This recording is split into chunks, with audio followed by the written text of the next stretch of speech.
Welcome to the Expansion Pack Podcast, a show where we unlock the world through story.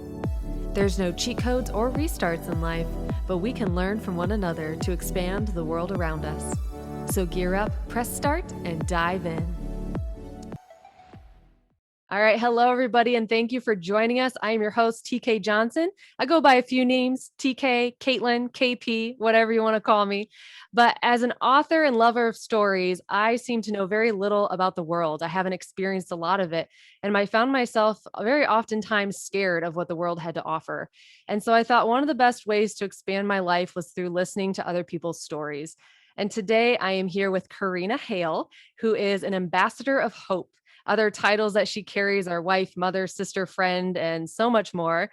But Karina, I am so thankful that you are here. So thankful that you're willing to share your story, mostly because I know it's something that's very vulnerable, it's raw. It's not just your story, but your family's story, stories that have happened to you, your husband, your children. And it's something that you don't shy away from telling about. And so I'm very grateful because I know how hard it is to almost relive this every time you tell it.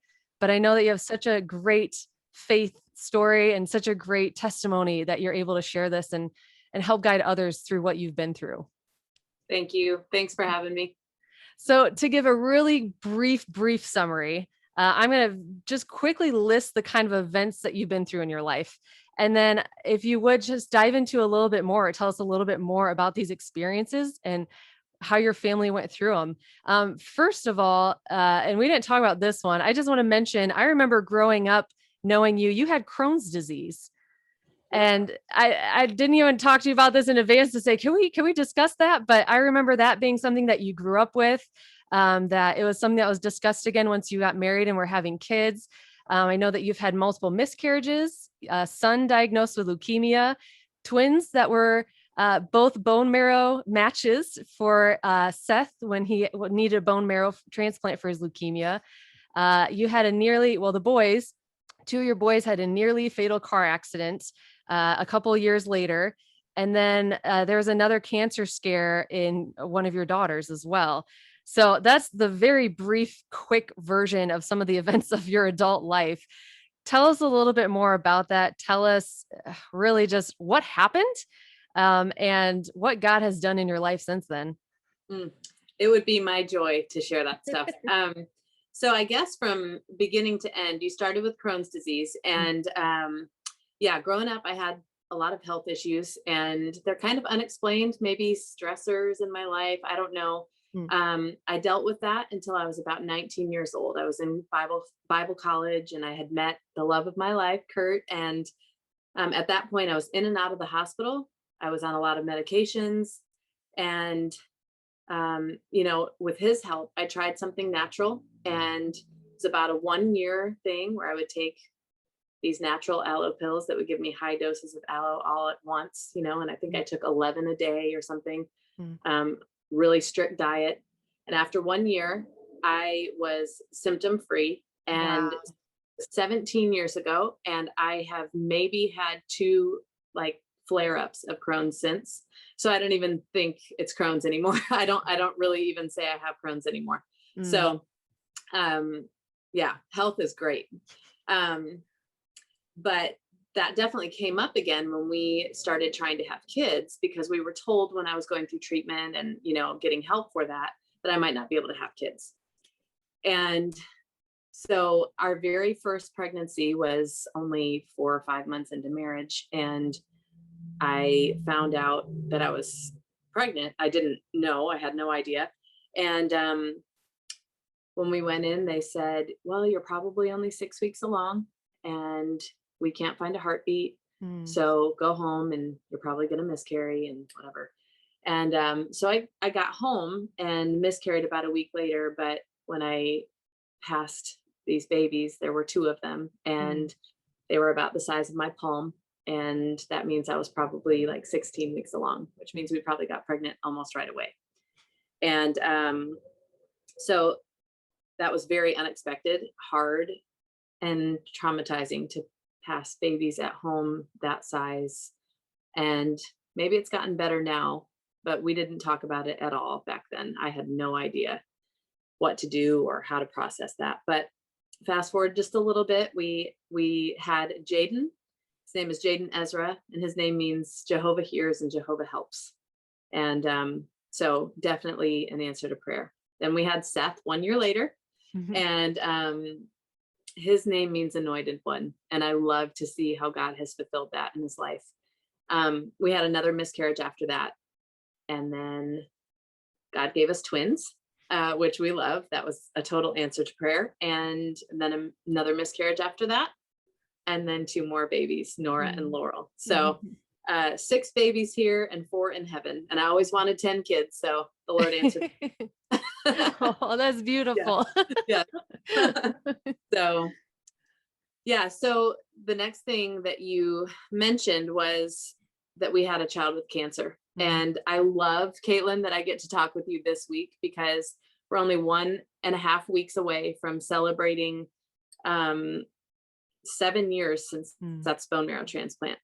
So in March of 2014, Kurt and I had these thoughts like something's not right with him. His color is off. He's complaining and even crying about pain in his legs. And mm, so we're just noticing this stuff, and it was not settling well with me. And I asked him, can I just take him in and get him looked at? He, sometimes dads are a little more like, oh, he's fine. mm. Yeah. So, Yeah. we waited throughout the weekend and we tried some high iron diets, even some iron supplements. Mm, And by Monday evening, I was just like, I've got to take him in.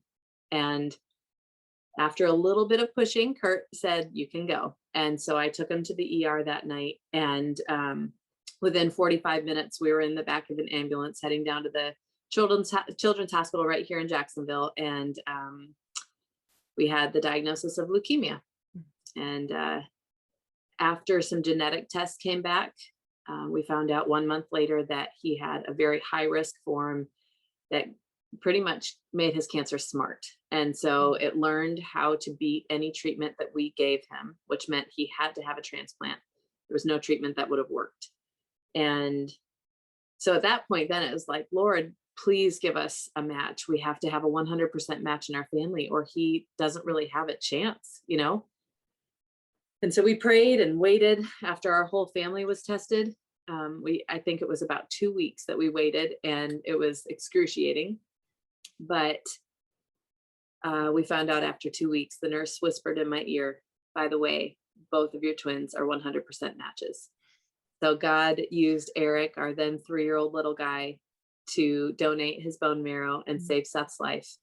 And we are now, like I said, at 7 years post transplant. And you would never, ever know what this mm. child has lived through.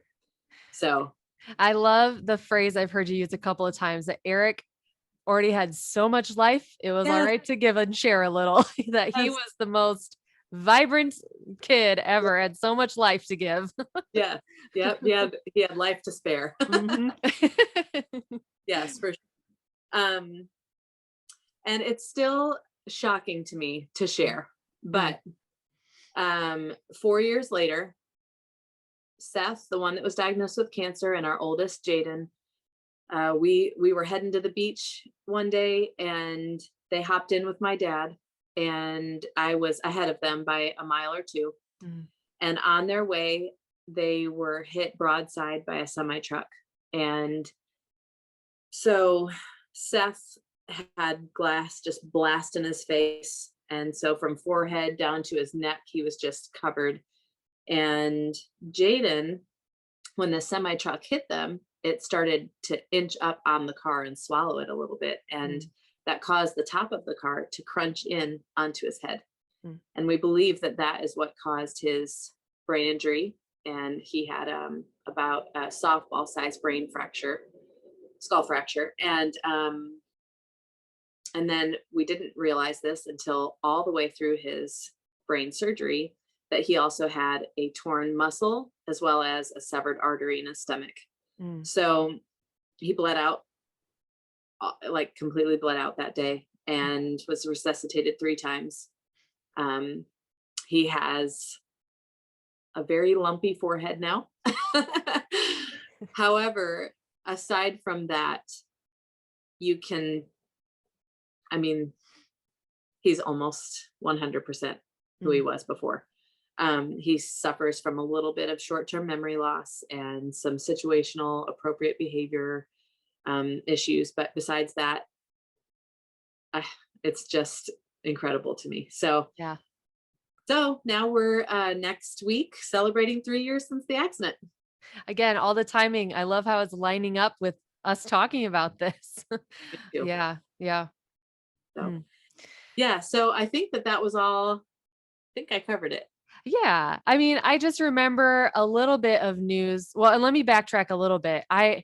From my own experience with what happened to you, and some of this might sound a little cold hearted. So I apologize to anyone who's like, what in the, who is this girl hosting this podcast? She's terrible. But I remember getting the phone call about Seth having leukemia. And my mom called me and my husband. She was in tears. And I remember hanging up thinking, like, is it that big of a deal? Kids get leukemia all the time and they'll be fine. We'll pray about it. There's chemo these days, but I'm also the person who thought miscarriages were a thing of the past. I thought that only happened in medieval times. Like I thought we figured out miscarriages. Mm, So I remember being in college when I figured out miscarriages still happen. It happened to my sister. And I remember being absolutely shocked that that was even possible with today's medicine. But mm, then hearing about Seth's leukemia, I thought, oh, well, I know so many people who've gotten through leukemia when they were kids. mm, And then walking, or not really, I wasn't really walking through that journey with you. I was just watching from social media posts and the news that you shared with family. And that's the journey that I saw. And I realized there is so much more to leukemia than just, oh, we got to do some chemo and then my kid will be fine, mm, and then we moved to Atlanta. My husband and I moved to Atlanta. We started spending holidays with you guys because you were the closest family to us. We spent Christmas with you one year, and I just got to know those boys so well, especially the boys. I got to know Eric and Lydia, the twins, too, Laurel and mm. Nora. Nora. I was about to Yeah. say Nova, Nora. They weren't even born yet. Like, look at me. I can't even remember their names because I haven't spent that much time with them. But I just remember we created such a bond and friendship with Seth and Jaden that when I got the phone call about the car accident, I left work early. I bawled my whole way home.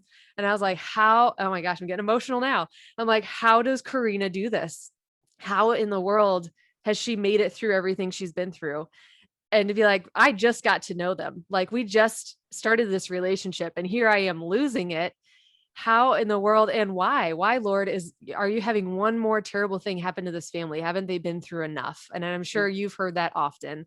Mhm. But that's always, what I hear and what I think in my head is, haven't they been through enough? Haven't like, why can't this be it? Can't they live happy lives together now? Mhm. Is really how it feels. And so you look at all these situations you've been through, and they're not over really when you think about it. Mhm. You still post about glass coming out of Seth's face. You guys still pull glass from his skin. And there's brain scans that you still do for Jaden and some work that you still have to do because of the accident 3 years ago. So we a while back had a conversation about faith and fear. Back in the day, I feel like a lot of people, they saw bad things happen and they thought, oh, it must be because you're a bad person, karma almost. But like, oh, if something bad is happening to them, it must be because they're sinful. That's the old way of thinking. These days, people be reading their Bibles, they've heard about Job, and they've learned that if you have a strong faith, if you have a strong relationship with God, there will be trials, there will be tough times. But I think people have sometimes looked at your life, and I know I've been this person to say, I want a faith like hers, but I do not want to go through the hardships that you guys have been through. Like, can't I have a great faith without that? And it almost makes me shy away from having a stronger relationship with the Lord because I don't want to go through those hardships. So, talk to me. What do you have to say to people like me who Yeah. see your life and think that? How do you get through those situations? Yeah. Well, I can't lie and say, that I don't wish that things could be easier on Mhm. a day-to-day basis, or Yeah. that I wish that the accident was the last hard thing that we would face. You know what I mean? I already Yeah. know that it's not, but I wish it were. Yeah. um, but I do have to say that, you know, if you're looking for something that makes it worth it, an anchored faith in the Lord, that alone makes it worth it. Mhm. So one day our faith is going to be made sight. And I dream about that day when I get to look at my God and I get to hug him and I get to touch his face. Mm. I dream about that day because that's the day that makes all this suffering, all these little babies that have died of cancer, or the nights that are just unmentionable after Jaden's cancer or after Jaden's car accident. Um, that is the day that it's going to be all worth it. There is a verse in 1 Corinthians 2:9 that says, no eye has seen, nor has ear heard, nor the heart of man imagined what God has prepared for those who love him. And so isn't that worth it too, that we have an eternity that is comfort and that's joy and that's no more tears, because you're right, in this world we will have suffering, but that's another passage that he says, but take heart, I've overcome the world. And it makes me think too of an old hymn that says, it'll be worth it all when I see Jesus. Life's trials will seem so small when we see Christ. One glimpse of his dear face, all sorrows will erase. So bravely run the race till we see Christ. So he's our undeserved reward. He's the only answer I can give you. He's worth it. You posted just a quick little something yesterday, or not yesterday, a couple days ago. And it said, the first 5 minutes in heaven will make all the suffering on earth worth it. And that, I just had to stop. I had to read it a couple of times. I had to think about it because I don't think we can always wrap our minds around that. And you look at, sometimes it means convincing ourselves of that, like I'm going to trudge forward or crawl one more step, because right now it's hard to believe that, but I know it's right and I know it's true. So I'm going to keep going, Yeah. How, I'm going to deviate just a little bit because I know that we're going to have this conversation in two parts. You have used this story to talk to so many other people, help so many other people. I know you're still very actively involved in the lives of other families with children struggling with cancer and leukemia. I know that you've helped a lot of people through marital situations because of either the death of a child or something that's happened to their child, or just marital situations. Marriage is hard in general, let alone, a traumatic event in someone's life. Talk to me a little bit through that. How have you found that God has opened doors through this for you, besides just being on a podcast? Yeah. Well, 2 Corinthians talks about, in the very first chapter, talks about that when you go through something and you receive the comfort of God, there will be times that you can comfort others with the same comfort with which you were comforted. And so we prayed for that from almost day one. Lord, use this so that we can help others through it, because we have the greatest hope. And so often our kids can be our God. They can be our greatest. Yes. And so if they're our God and they're sick and could die, well, my life is shattered and over. And I hate God, because what kind of a God would take my child? And that is not to belittle or diminish the hardship of really our greatest gift from God. It really is. They are our greatest gifts from God, our spouse and our kids. However, they're not our God. And so when we have met other families with kids that are suffering or dying of cancer, the greatest thing that we can impart to them is our faith, is the word of God, And so we have gotten so many opportunities with many families who either have no faith or used to, and now they're just angry. And but then some that have the same shared faith as us, and we've gotten to fellowship through tears, through this stuff. But some might ask too, why marriage ministry? Why would we be even talking about a ministry to marriage when we're talking about sick kids? Yeah. And it's probably something that I wouldn't have known, but when a marriage, when a couple goes through a hardship like this with a child, let alone multiple, the divorce rate climbs to 80%. And if that child dies, it's 90%. And those might be old numbers. So we're talking almost guaranteed divorce. Mm. And so, man, that has been one of our greatest passions since the beginning of this is how can we help care for marriages, And so we try to come alongside in any way we can, even if it's caring for your sick child, because we know how, Yeah. um, You've go been on a through date. it. You know the rules. Yes, go on a date and love each other. And I have to say, my husband was so good at that. Like he Mhm. was such an example of loving me well during times when we were so emotionally vulnerable and exhausted. He kept giving and treasuring and loving me well.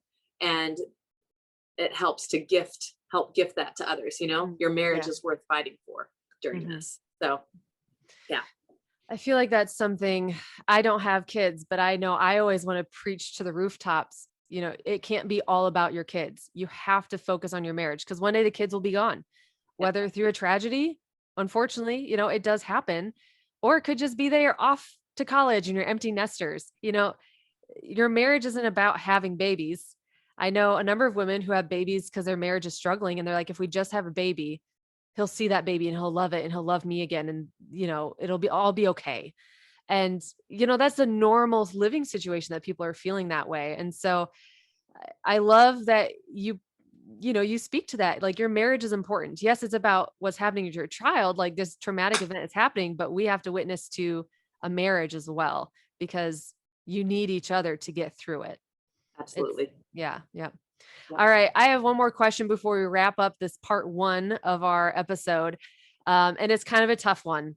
And it's not on our outline of something we're going to talk about, but I am sure because I have a great imagination and I don't need one to know this, but I am sure you had days that were awful, that were dark, that were in the trenches, that you didn't want to get up in the morning, or you said, no, I'm done, or maybe just begging the Lord to make it all stop. I don't know. But if you've had days like that, how did you find yourself getting up and out of them? What brought you out? Or maybe it wasn't that, a moment that brought you out. It might have been a couple days it took for you to kind of get out of those trenches, but what got you out of bed in the mornings in those terrible times? Yep. Well, if it's okay, I'll be specific about Yeah. three different things. Yeah. When we found out that Seth had the genetic um, component and that he had 20% chance to live instead of 90. Mm. Kurt and I laid in bed that night and wept, and we talked about where he might be buried and if we should buy family plots at the same time. Mm. And I have never felt like that before or since. Mm. That was very memorable. And I think it was the beginning of a couple of weeks that were dark. And by dark, I mean I felt like I was walking through a dark cloud and I had no idea how to get back to reality in a way. Like Yeah. I remember losing my smile. Mm. I walked into a store and instead of looking people in the eye, I looked down at the ground. I got what I needed and I left. Um, so all I can say to those things is I personally did not struggle with anger against God, Mm. but more that I needed his strength to, like we already said, trudge forward, keep moving. And I would say my greatest motivator or my greatest, I guess, reason to continue on was because I cannot stand the thought of this trial being wasted. Mm. And if I respond in anger or if I stay in my bed and have a temper tantrum because I don't want to go through it, like that can change it. um, what if that's my response? So I am literally showing the world there's nothing for you in this Christian faith. Mm. It doesn't make a difference. Mm. So I viewed the things that we went through as a platform to show the world he changes things. I've met God and my life is different because I met him. And so because of that, if I lose my child, I am telling you, I will be grief stricken. and I will be devastated, but he's good and I'll praise him. It makes me think of Job, all of his kids died and immediately he worshiped God. And I pray, that would have been me. And I can't speak to that, but I know that that was my heart's desire, was to honor God in whatever platform, and moving forward to honor God in whatever platform he has going forward. So I hope that answers what you wanted to know, but that's what was in my heart for sure. Yeah. Yeah, it definitely does. All right. So I feel like we've done a good job setting up, getting to know you, what you have been through, where your heart is. And so listeners, if you're listening this far, thank you so much for being a part of this. Again, Karina has shared that she loves, not loves, everything that you've been, but you love to be able to use this for God. You love to be able to share your story to show that God is real. As you said, you have seen him, and look at what he has done. Look at the amazing miracles that he has done. So we're going to have a part 2 where we get into a little bit more nitty gritty of practical things, how to talk to your kids when something like this happens, or in the multiple situations that you've had, how to have conversations with your kids, what you can do to help your marriage. I have a couple, let's see, what kind of wording to use when talking to your kids. What is Karina's Jesus routine, as I call it? We all talk about how we should do our devotions and spend time in prayer, but that's hard to do. We all admit it. We'd rather scroll on our phones and read our scriptures sometimes. So what is your routine? If we're going to give a good example of, how to live a life of faith, what does that practically look like? So join us for part 2, and we'll see you next time. Thank you for listening to the Expansion Pack podcast. For information about our guests, references, or resources mentioned in this episode, visit tkjohnsonbooks.com. Have a question for our host or guest? Visit their specific episode on the website to ask us. As you continue your day, don't forget to expand your life through listening to the stories around you. Thank you, and see you next time.